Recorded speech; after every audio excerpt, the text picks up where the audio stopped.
Hello, Shalom Aleichem. Welcome to today's shiur. Today's Thursday of Parshas Shelach. Be a bit shorter than usual because I'm traveling. But didn't want to miss the kviyas totally. So let's start off. So we have a shliach who's making a charity next week, and last week his father-in-law lent someone a substantial amount of money. And then he says to his loiver, to the borrower, he says, don't forget my son-in-law is making a charity next week. So now the shaila is, is there an issue of ribbis? So let's make it clear that there are instances where there's a heter to do ribbis, to lend money on ribbis for a matter of tzedakah. So that is, the classic example is in a petrupus, a guardian of Yisroel, is allowed to lend the assets of the Yosoimim Ribbis, so that there should be a greater income for the Yosoimim. I'm not going to those details. There are instances where there is a heter for lending money Ribbis drabonon for a matorah, for a person of tzedakah. What needs to be clarified here is this is a totally different situation. Here it's not a loan of tzedakah money. It's a loan from Reuven to Shimon, both Yidden, and the side offer, the side spin, so to speak, sidekick would be for tzedakah, and that's not okay. So what you have on the screen here is from a sefer Torah Ribbis, a contemporary sefer, and he makes it very clear: haheter lahalves beribis drabonon. The heter to lend for ribis drabonon is only if the money is tzedakah money per se. But le'odem paroti, for Reuven to lend Shimon money. Dayan, is there anything on the screen? Yes.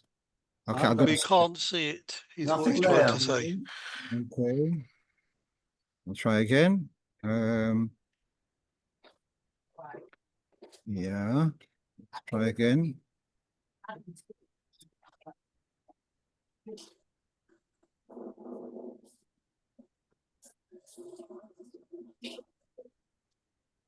Got it? No, No luck? no. No, you don't see Yes, anything? yes, Huh? yes. Good. Okay.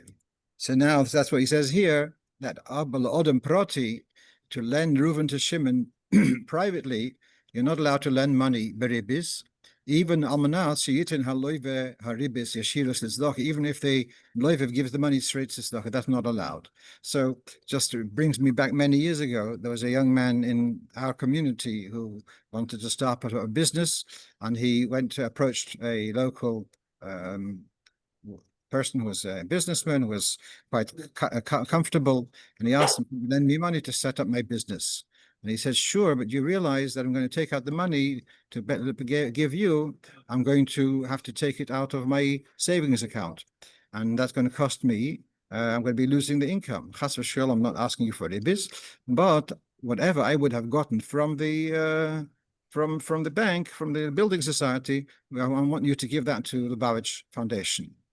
And so he did that. And then after the loan was repaid, several years later, the lender was learning Hilchos Ribbis, Gemara perhaps, and he realized what he had done was not okay, and that's called, in Ribbis, there's a language called Ribbis Katsutza. Ribbis Katsutza means when there's an agreed fee at the outset, and so Ribbis Katsutza is you have to actually reimburse the borrower. If it's Ribbis She'ena Katsutza, you don't have to reimburse. So this was a getter of Ribbis Katsutza. So that was, so you had to actually, the lender had to repay the borrower the money. Whether he then could go to Lubavitch and ask him for the money back, that is Pethshim Chay will leave unknown. Coming back to this story with the tzedakah and the Charidy. So here, he didn't tell him how much he has to give. He just told him, don't forget about the charity. So there's not katsutso in any way. So it's not certainly nothing as chomer as that. But I still did recommend that he tells his that the balabos tells the lender, says to the borrower, what I mentioned about the charity, forget it. I'm not going to look out for you. You give, you don't do, it doesn't matter. It's nothing to do with me. Okay, that's number one. Number two, we have here about a Birkas Kohanim. So we have here a Chabad Shliach is a Rov in a Shul, and he's asking the question, when it comes to Birkas Kohanim, should I say Omein as a minhag Chabad, or should he say Kein Hirotzen as is the nusach of the Shul?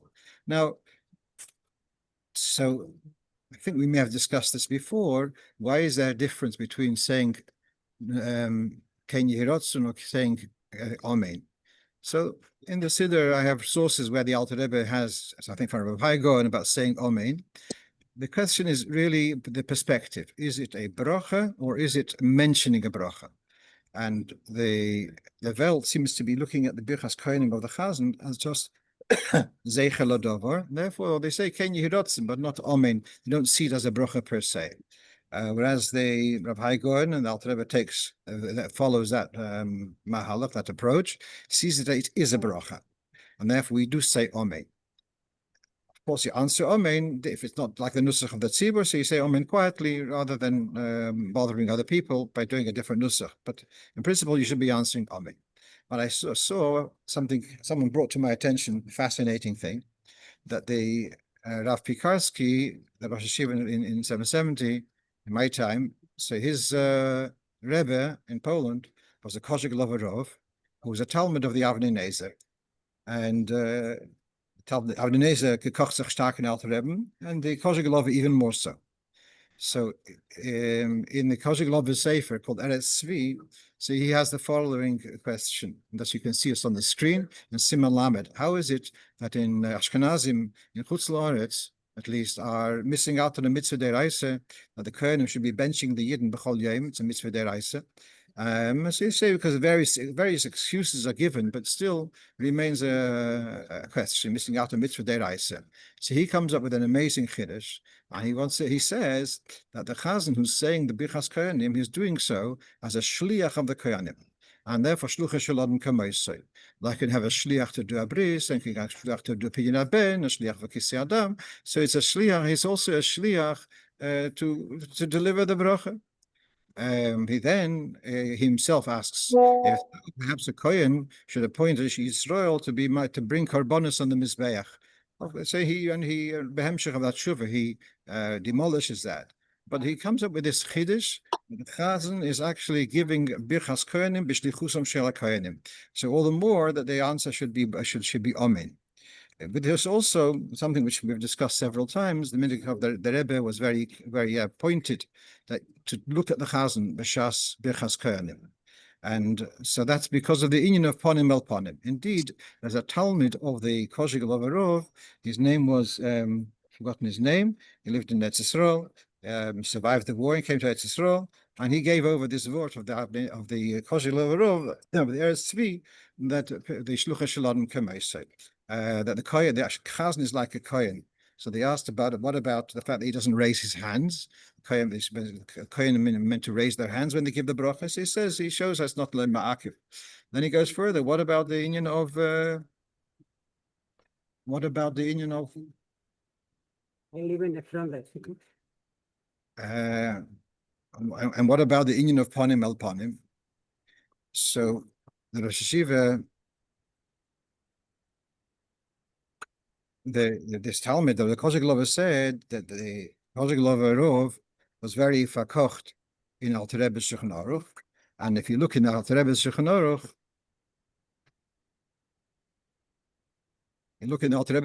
you see he says that the inyan of Ponim el Ponim is not li'ikuva, is not imperative. The proof to that is, Alter Rebbe brings a proof that it says that if an ir shekula kohanim, as if there's a city or a Beis HaKnesses for that matter, where there's only kohanim, so and there's no Yisraelim at all, so kula moilon laduchan, all the kohanim go up to the platform and they give their bracha. L'mi mevorchim, l'achim shebesodis, to the people out in the fields. No, so the people in the fields are not ponim el ponim. Is araya that inyan of ponim el ponim is not imperative, not li'ikuv. Just to go in a little bit more to this, there's a sikha which I learned just recently on a siyum on Rosh Hashanah. It's in Parshas Lech Lecha in Chelek Yud of Lekutei Sichos. And he talks about the inyan of Birkas Kohanim and the connection for Ani Avorachim. And in Ha'ora there, the Rebbe also talks about the inyan of Ponim al Ponim. And he says that he says in the Gemara, the people in the fields are anisi, are onus. They cannot get to shul, therefore they doesn't have to. They are anusim.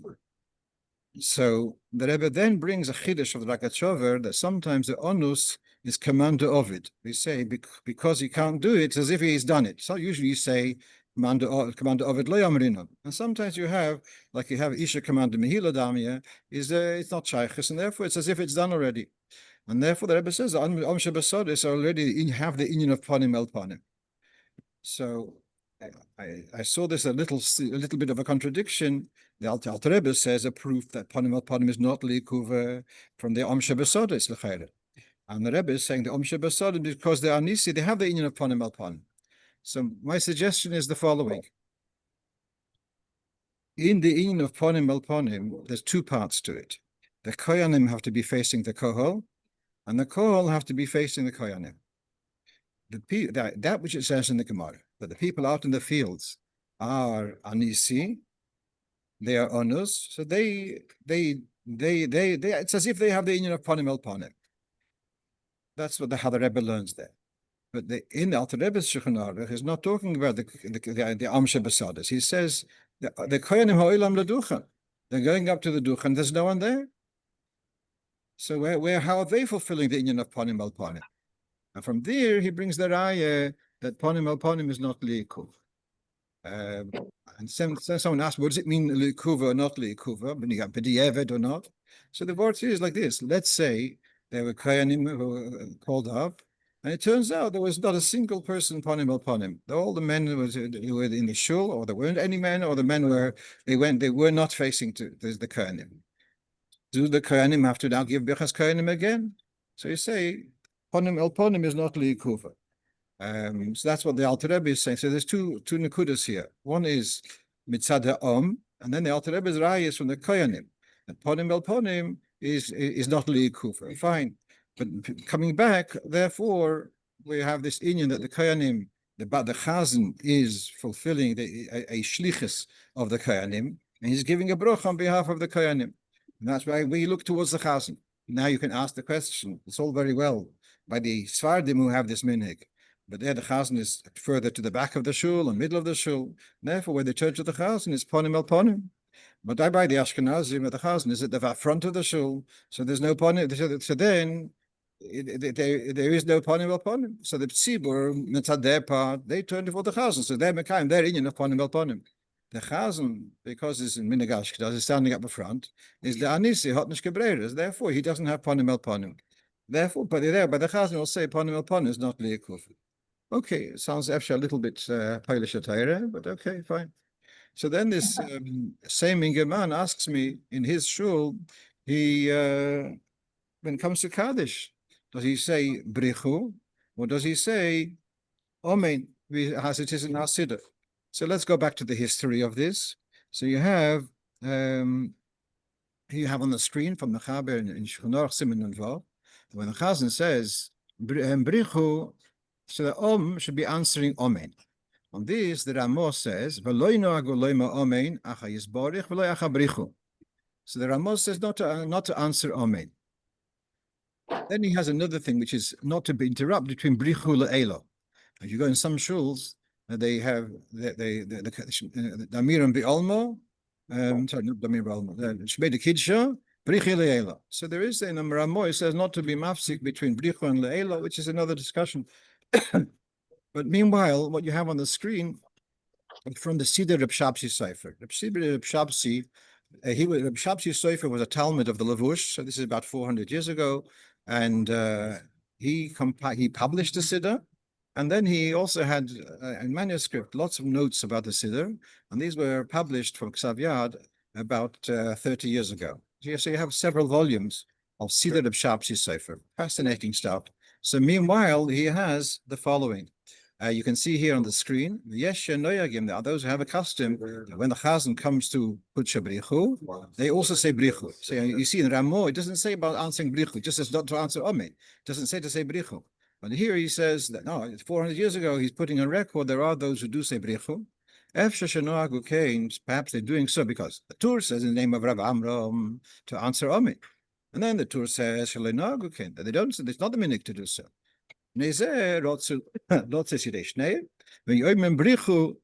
Therefore, berichu is a kind of compromise between answering Omein and not answering Omein. So I'm not answering Omein, but I am affirming, say berichu, I'm affirming, I agree with what the Chazan has said. So now that gives a little bit of perspective that the answering of berichu is out of kind of recognition that there is such a minhag of not answering Omein, but there is also the minhag of answering Omein. So I would say that you should follow minhag's own minhag of saying Omein by berichu, but should say it quiet, not to be me'ered. People should be upset. Right,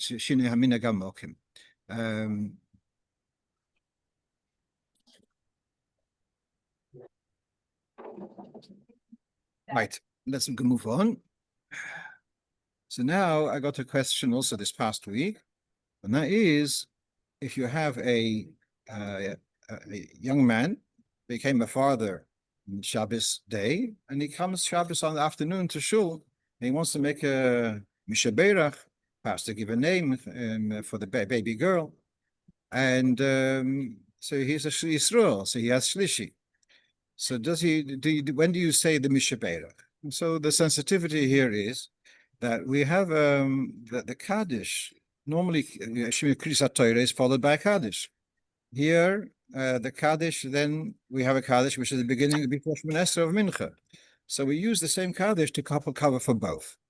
And because of this, there's the minhag of the Chazan starting Kaddish during the Koreb L'Seif HaGlila. So that the Kaddish should also be for Kriyas Torah. Hence the reluctance to be mafsik with the sbirych between the Kaddish, between the third Aliyah and the Kaddish. We mafsik with Hagbeh, that's inevitable, but to do extra hafsokis is not so advisable. So now we have on the screen when the Frierdiker Rebbe, now he's in almost down Shchedesh Tammuz, it's soon. When the Frierdiker Rebbe was arrested in 1927, Top Fresh Pezayin, and then he was exiled to Kastrama, and that one then on Yud Beis Tammuz he was able to go free, and Yud Beis Yud Gimel Tammuz, and he came back to Leningrad, and then in Shabbos he came a Maisa with Birkas Kohanim. So the Rebbe says that they had then a dilemma. Normally the Rebbe has a Aliyah of Maftir. So should he say Birkas Kohanim between the Maftir and the Haftarah? Or should he say it before the bracha? Or should he say it after the Haftarah altogether? And the Rebbe says he doesn't remember what happened Lamaisa. But there was this. Now I'm thinking about this. You have here a person is called up to do the sbirych before. A person is called up to Aliyah L'Torah, and he says, "Wait a minute, I've got other business to deal with. I have to do a sbirych." That's nicht. You first deal with the Aliyah L'Torah, then afterwards. But then, so that seems to be the Rebbe was concerned to say Birkas Kohanim. The Rebbe, I'm jumping between two things: Birkas Kohanim and Haftarah, and sbirych. But so for the Rebbe to have said Birkas Kohanim before his bracha al Haftarah would be a problem that it's past nicht to deal with your Birkas Kohanim before you deal with Birkas Torah. So this is the dilemma. So the answer is that what I would advise, the father will come towards the Sefer Torah, let's say after Rishon or Sheni, and do the sbirych. Then if he has Aliyah of Shlishi Matoiv Manoim, but the sbirych should be done earlier on, so avoid the inyan of hafsokah unnecessarily. Now, so then someone sent me a whole article which he had written also in relation to Birkas Shaptorani by a bar mitzvah. So then you have the non-Chabad is the first aliyah that we don't give the bar mitzvah boy the first aliyah on the Shabbos morning. rather to do it on Shabbos afternoon by Mincha. So all the more becomes the question. So with the Birkas Kohanim would also be a hefsek. If the boy has shlishi, the Birkas Kohanim would be a hefsek between the Kriyas HaTorah and the Kaddish thereafter. Well, Kohanim, we say it without Hashem's name, it's very short, and it would be less of a hefsek, not such a concern. But I just want to point out something very interesting. That the Mittel Rebbe, who was born in the year Tov Kuf Lamed Dalet, just almost exactly a year after the Rebbe, the Mezritcher Maggid passed away, Tov Kuf Lamed Gimel. So he becomes bar mitzvah in Tov Kuf Lamed Dalet, Tov Kuf Mem Zayin. The Kitzur, by his bar mitzvah, it's described at great length in the Kutei Diburim. What's fascinating is the bar mitzvah, he was born on a Wednesday. The bar mitzvah was on a Wednesday, but Lepoyo, on Thursday, the Alter Rebbe had Shlishi, and Alter Rebbe said Birkas Kohanim. And Shabbos Mincha, 4 days later, that's when the Mittel Rebbe had his Aliyah. And so that's a fascinating piece of information. How the Alter Rebbe said Birkas Sheptorani, quite separate from the boy having an Aliyah on Shabbos. The Poel will not know it that way. If there's going to be a midweek bar mitzvah, would have the father say Birkas Sheptorani then. Not sure whether anyone's explored why. That's the minhag. I'm just thinking, why did the Alter Rebbe indeed change from the minhag? Why did he make Birkas Sheptorani this way? So in this way, he avoided the shaila of Sheptorani being a hefsek between the bracha, between the Kriyas HaTorah and the Kaddish thereafter. Just a svara. Okay, let's move on. Here's a practical shaila, and that is, if you can see here, someone sent me a picture of a gate. And the gate is, as you look carefully, it is on wheels. So it rolls to the left of the picture. And the gate is a very wide gate, does not have a lintel. And that is, it's to allow cars to drive in. But towards the left of the gate, there is also a small door within the larger gate. So here's the question, is there a shiur of mezuzah on the small gate? So what you have on the screen is from the Sefer Piskei She'orim, a contemporary Sefer Mezuzah, and he says that now, just to explain that it's one of the conditions to be chayav b'mezuzah is there has to be a lintel. So now here you have the overall gate, the larger gate doesn't have a lintel, but the smaller gate within the larger gate does have a lintel. So here you have Reish Mem Vav. If there's no mashkef for the larger gate, and people use the smaller gate, and the larger gate is only used occasionally, you don't need to put a mezuzah on the small gate, even if it does have a lintel, because when you open the large gate, there's no mezuzah. But then the second opinion, you see by Reish Mem Zayin, and those who disagree, they say no, since the sober, when the gate is closed, then the small doorway does have a mezuzah, and so therefore it's chayav b'mezuzah. The fact that when you roll it away, but that doesn't passel anything because of ta'aseh v'lo mina osui. I'll explain this. You can ask if you roll it away, so then there's no doorway and there's the mezuzah. It was possible. So how does it become kosher again when you roll it out? So there's a deal here that ta'aseh v'lo mina osui means if it was fixed in a postular way, but if it was fixed in a kosher way, then it became disqualified, and then it became kosher again. It's kosher. I'll give you a moshel. Sukkah Chag is potter min hamezuzah. If you have a shed or a conservatory and you have a mezuzah, it comes sukkahs, you lift the roof, it's potter min hamezuzah. Comes after sukkahs, do you have to take the mezuzah off, put it back again? The answer is no. It's ta'aseh v'lo mina oseh b'psul, but it was oseh b'kashus. The fact that it went through a phase of ptur doesn't disqualify it. Okay, then we see also he has another moshel of a folding door, which is very popular in modern buildings, where you have a partition, and within the partition you have a door. So the partition per se is not really a door. The partition, that's the way in Chassidus, others say, partition is to decide whether it's one room or two rooms. The partition, he doesn't see it as a door. That's a separate discussion. But what about the door within the partition?